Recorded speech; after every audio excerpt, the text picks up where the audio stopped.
दोस्तों, Stirling tool लगभग 6 साल के बाद ब्रेकआउट दिया है और ये सिर्फ 3 महीने में 45% का रिटर्न दिया। ऐसा कैसे हुआ? इसको हम लोग बाद में समझेंगे। ये कव विथ हैंडल का परफेक्ट एग्जाम्पल है। मैंने इसे 10 सितंबर 2024 को खरीदा था और कल यानी 2 दिसंबर को जीटीटी ऑर्डर लगने के बाद ही ऑटोमेटिक सेल हो गया। मैं भी एक एम्प्लॉई हूँ, मुझे भी डे आवर्स में हमेशा टाइम नहीं मिलता, इसलिए मैं हमेशा हर एक स्टॉक में सेल का जीटीटी लगाकर छोड़ देता हूँ। अब आपके माइंड में एक सवाल आएगा, भाई अब कौन सा स्टॉक ले जो ऐसा रिटर्न देगा? सच बताओ तो मुझे भी नहीं पता, किसी को भी नहीं पता होगा। यहाँ पर यह सवाल होनी चाहिए कि कैसे एनालिसिस किया जाए कि इस तरह के रिटर्न्स के चांसेस बढ़ जाए। और मैंने इसके लिए 10 से 12 स्टॉक पिछले 2 महीने में एनालिसिस किया है और मैंने उसे वीडियो बना के अपलोड भी किया है। आप उन सारे वीडियो को जाके देख सकते हैं, आपको समझ में आ जाएगा। मैं यहाँ पर स्टेलिंग टूल का बिजनेस और फंडामेंटल एनालिसिस नहीं करूँगा, क्योंकि ये ऑलरेडी टारगेट अचीव कर चुकी है। मैं बस चार्ट पैटर्न को यहाँ पे समझाने की कोशिश करूंगा और ये दिखाऊंगा कि कैसे चार्ट पैटर्न काम करता है। ये वनडे का चार्ट पैटर्न है और ये वनडे के चार्ट पैटर्न में उतना अच्छे से समझ में नहीं आ रहा है, तो हम इसे 1 वीक का टाइम फ्रेम में करेंगे। क्योंकि ये 6 साल के बाद ब्रेकआउट आई है, तो इतने बड़े स्क्रीन को हम लोग अच्छे से नहीं दिखा सकते वनडे के पैटर्न पे। तो यहाँ पर जो है ये जो 4 दिसंबर 2017 को जो पोजीशन था, वो यहाँ पर 2 बार आई है। दूसरा आया 2023 में और उसके बाद लगभग 1.5 साल के 1 साल के बाद 2024 अगस्त में आई है। तो यहाँ से जो है पैटर्न बनना चालू हुआ और मेरी जो बाई थी वो यहाँ पर 10 सितंबर के आसपास थी। अगर मैं यहाँ पे फिर से वन डे चार्ट पैटर्न में करूँ और इसे मैं जूम करके देखूँ, तो आपको यहाँ पे समझ में आएगी कि मेरी बाई पॉइंट यहाँ थी। इसने ब्रेकआउट के लिए यहाँ पे लंबा सा वॉल्यूम दिया, फिर एक माइनर सा करेक्शन किया।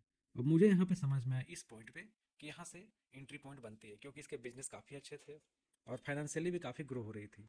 तो हमें देखिए यहाँ पे कोई बहुत बड़ा ये ब्रेकआउट के लिए वॉल्यूम नहीं है, लेकिन फिर भी मैंने यहाँ लिया, मैंने समझा कि यहाँ पर ब्रेकआउट है। उसका वजह साफ है, क्योंकि यहाँ पर जो भी इसके फिनेंशियल्स थे लगातार ग्रो कर रहे थे। 6 सालों के बाद ये उस प्राइस पे आई है, जबकि इसके रेवेन्यू और जो प्रॉफिट है वो डबल हो गए थे। तो मेरा यहाँ पे एंट्री पॉइंट था और यहाँ से एंट्री पॉइंट आने के बाद में सिर्फ और सिर्फ लगभग 2-3 महीने से भी कम टाइम पे इसने 45% का रिटर्न दिया है। और इससे पहले अगर देखा जाए तो ये लगभग लगभग 6 साल में 45% का रिटर्न दिया है। तो कोई आदमी जब यहाँ पर इन्वेस्ट किया होगा 2017 में, ये सोच के कि सारा चीज़ें अच्छी है, तो उसे काफ़ी टाइम लग गया होगा। तो यहाँ पर हमें इन्वेस्टमेंट नहीं करनी है, हमें यहाँ पर ट्रेडिंग करनी है। और ट्रेडिंग हम लोग फंडामेंटल ट्रेडिंग करनी है। यहाँ पर हमें देखनी है कि बिजनेस कैसी है, फाइनेंसिस कैसी है, और उन सारी चीज़ें होने के बाद हमें उसमें एंट्री ढूंढनी है। और एंट्री मिलने के बाद ही हम लोग को एंट्री करनी है, ऐसा नहीं है कि किसी भी प्राइस में हम लोग एंट्री करेंगे। तो इस तरह से मेरा आज दूसरा टारगेट हिट हुआ और वो है मेदांता। मेदांता यहाँ पर ये रहा। तो ये है मेदांता का शेयर। और इसके जब हम लोग फाइनेंसेस देखेंगे तो फाइनेंसेस लगातार बढ़ रही थी और जो इसका बिजनेस मॉडल है वो काफ़ी अच्छा है। और इसका जो हॉस्पिटैलिटी सेक्टर में आई मीन हॉस्पिटल सेक्टर में जिस तरह से ये ग्रो कर रही है, तो मुझे लगता है कि आने वाले टाइम पे मल्टी बैगर भी होगी। जब लगातार रिजल्ट्स अच्छे हो लेकिन शेयर प्राइसेस उतना अच्छे से ना ग्रो करे, तो आगे चांसेस होती है कभी ना कभी ये ग्रो करेगी। तो यहाँ पर मैंने range bound trading point of basis पे मैंने इसे बाई किया था। तो यहाँ पर मैं यहाँ वन डे चार्ट पैटर्न है, ठीक है। तो यहाँ पर मैंने इसे इस पॉइंट पे ख़रीदा था। अब मुझे लगा कि इसके बाद फर्दर नीचे नहीं जाएगी। उसका वजह ये था, क्योंकि जो सबसे पुराना जो है 2023 का जो ये पैटर्न है, मुझे लगा कि यहाँ पे सपोर्ट करेगा। सिर्फ यही नहीं, इसके अलावा जो इसके रिजल्ट्स थे, क्वार्टर रिजल्ट थे, वो सबसे ज़्यादा थे, हाईएस्ट एवर थे। जब हाईएस्ट एवर रिजल्ट हो, तो मुझे लगता है कि फर्दर जो डाउन होने के चांसेस वो बहुत कम है। तो इसी वजह से मैंने इसे यहाँ पर बाई किया था। ये मैं 3 अक्टूबर को बाई किया था। सॉरी, ये मैं इसे, हाँ, 3 अक्टूबर के आसपास बाई किया था। मैं यहाँ पे ओसिस दिया हुआ नहीं है। और उसके बाद में वहाँ से मुझे 16% का रिटर्न दिया है, लगभग लगभग 2.5 महीने में।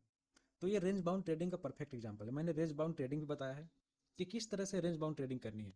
जब भी मार्केट ऊपर से टॉप से करेक्ट करती है, आई मीन कोई स्टॉक टॉप से करेक्ट करती है, तो काफ़ी हेविली शार्पली करती है।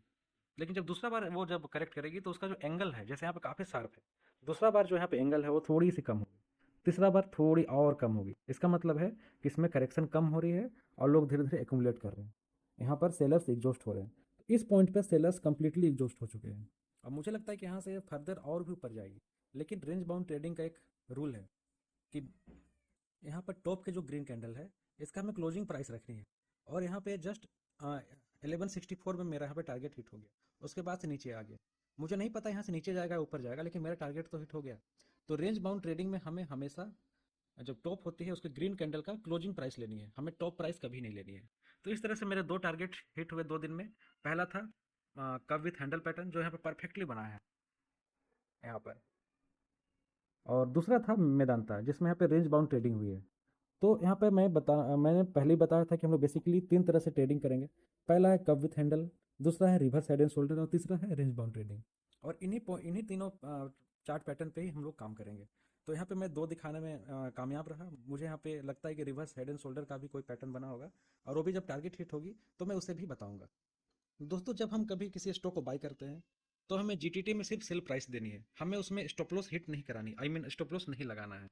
इसका डिटेल एनालिसिस मैंने अपने बेसिक कोर्सेस में बताया है कि हमें स्टॉप लॉस क्यों नहीं लगानी है। बहुत सारे लोग स्टॉप लॉस लगाते हैं और इस वजह से स्टॉक मार्केट में लॉस करते हैं। अब आप बोलोगे कि स्टॉप लॉस नहीं लगाएंगे तो ज़्यादा लॉस होगा। बस मैं इन्हीं सारी चीज़ों को अच्छे से समझा है कि स्टॉप लॉस क्यों नहीं लगानी है, तो आप मेरा पुराना वीडियोज़ भी देख सकते हैं। और हमें किसी एक स्टॉक में टोटल पोर्टफोलियो का 5% से ज़्यादा भी नहीं लगानी है, क्योंकि आप ज़्यादा लगाओगे तो फिर आप इमोशनली ड्रिवन हो जाओगे। अगर ज़्यादा गिरेगा तो आप डर से उसे बेच दोगे, और बहुत ऊपर जाएगा तो भी आप जल्दी निकल जाओगे। या फिर हो सकता है कि आप उसी शेयर को हमेशा नज़र में रखोगे कि ऊपर जा रहा है या नीचे जा रहा है, फिर बाकी स्टॉक्स में आपको ध्यान ही नहीं रहेगा। इसीलिए कभी भी किसी एक स्टॉक में अपना टोटल पोर्टफोलियो का 5% से ज़्यादा नहीं लगाना है। यहाँ पर मैं रेंज बाउंड ट्रेडिंग के साथ कव विथ हैंडल पैटर्न से ब्रेकआउट ट्रेडिंग को समझाने की कोशिश की। हम यहाँ पर कोई भी टेक्निकल इंडिकेटर नहीं लगाए हैं। हमारा यहाँ जो इंडिकेटर है वो है बिजनेस एनालिसिस, और दूसरा है फाइनेंशियल एनालिसिस।